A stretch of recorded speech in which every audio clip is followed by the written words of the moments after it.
भारत सरकार के केंद्रीय वित्त राज्य मंत्री पंकज चौधरी ने पनियरा विधानसभा क्षेत्र के बड़हरा बरईपार ग्राम सभा एवं बांसपार कोठी ग्राम सभा में मनरेगा पार्क का लोकार्पण कर वृक्षारोपण किया। केंद्रीय वित्त राज्य मंत्री ने कहा कि भारत की पहचान गांव से है, गांव समृद्ध होगा तो राष्ट्र सशक्त होगा। प्रधानमंत्री और मुख्यमंत्री दोनों गांव की तरक्की के लिए कटिबद्ध हैं। शिक्षा, चिकित्सा, शुद्ध जल, बिजली, सड़क, सरोवर, सड़क आवाज जैसे तमाम योजनाएं गांवों का कायाकल्प कर रही हैं। अमृत सरोवर देख मुग्ध हुए वित्त राज्य मंत्री ने कहा, सरोवर गांव की प्राचीन धरोहर है, इसको सुरक्षित व संरक्षित रखना सबका दायित्व है। सरोवर पशु पक्षियों का जीवन दाता है और साथ में जल स्तर को बनाए रखने में अहम है। लोकार्पण समारोह को संबोधित करते हुए केंद्रीय मंत्री ने कहा कि विकास, बेहतर सड़क नेटवर्क विकास की कुंजी है। साथ ही उन्होंने कहा कि विकास के लिए 4 चीज़ें जरूरी हैं: पानी, बिजली, परिवहन और संचार। जहां ये 4 चीज़ें हैं वहां उद्योग, रोजगार और विकास है। हमारे मुख्य विकास अधिकारी की कल्पना के कारण आज जिले में मनरेगा पार्क और तालाबों को अमृत सरोवर के रूप में विकसित किया जा रहा है। मुख्य विकास अधिकारी गौरव सिंह सेगरवाल के इस प्रयास की जितनी सराहना की जाए कम है। उन्होंने कहा कि 70 वर्षों तक देश में शासन करने वाले लोगों ने कभी भी गांवों के विकास के बारे में नहीं सोचा। केंद्र में मोदी जी व प्रदेश में योगी जी के नेतृत्व वाली सरकार के आने के बाद देश व प्रदेश की तस्वीरें बदल गई हैं।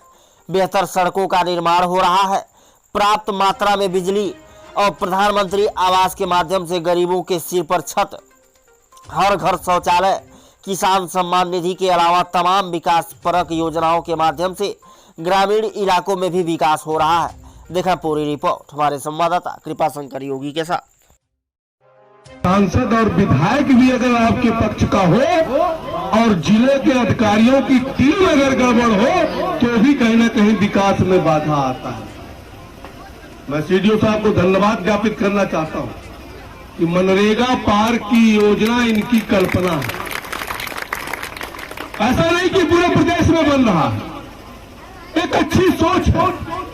जो मनरेगा में 100 करोड़ 200 करोड़ रुपया आता था और तरह तरह की चर्चाएं होती थी, हम लोग भी करते थे। पैरामीटर हो, चाहे शौचालय का पैरामीटर हो, चाहे बिजली के खंभे का पैरामीटर हो, उस सब में कहीं ना कहीं महाराजगंज आज बहुत तेज गति से प्रदेश में अपना स्थान रख रहा है। इसलिए आवश्यकता होती है कि डबल इंजन की सरकार होनी चाहिए और सांसद विधायक भी सरकार का आपके बीच में होना चाहिए। और उसके लिए मैं आप सबको बहुत बहुत धन्यवाद दूंगा कि आप सब लोगों ने एक बार तो नहीं, यहां से तो हमको 2 बार आशीर्वाद मिला, तो उसके पहले हमारे क्षेत्र में ये नहीं था, लेकिन लगातार आपने भी आशीर्वाद दिया, सहयोग किया, उसके लिए भी धन्यवाद देता हूं। और आप लोगों ने पुनः ज्ञानेंद्र सिंह को बनाया, 2 बार ये नहीं थे। और मैं जब हमारा लोकसभा ये हुआ तो मैं जब यहाँ भ्रमण करने लगा तो जिधर भी जाता था, चाहे वो सड़क हो, चाहे जूनियर हाई स्कूल हो, चाहे प्राइमरी पाठशाला हो, जितनी भी मुख्य सड़क है 99.9% 7 मीटर से लेके 10 मीटर और 4 लेन बनाने का काम हुआ है कि नहीं? ये वही महाराजगंज था जब 7 से 8 घंटा से ज्यादा बिजली हमको नहीं मिलता था।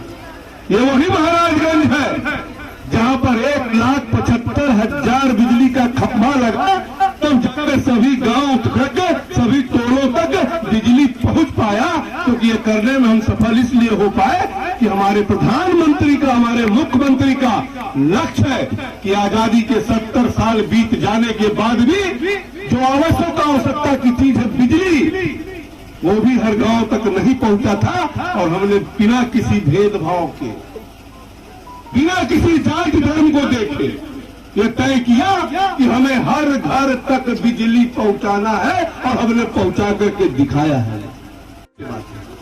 लोगों के पास मकान नहीं था, खुले में शौच करने जाती थी। हमारी माता बहनें सूरज ढलने का इंतजार करती थी और सूरज जब ढलता था तब वो खेत में शौच के लिए जाते थे। कितनी शर्मिंदगी की बात होती थी तो, लेकिन मोदी जी ने सबसे पहले स्वच्छ भारत अभियान का घोषणा किया। और मैं धन्यवाद दूंगा देश की जनता को भी और मोदी जी को भी, उनके आह्वान को जनता ने सर माथे लिया और कहीं ना कहीं उसका पालन किया। सबने शौचालय बनवाकर एक स्वच्छ भारत का भी परिचय देने का काम आपने किया।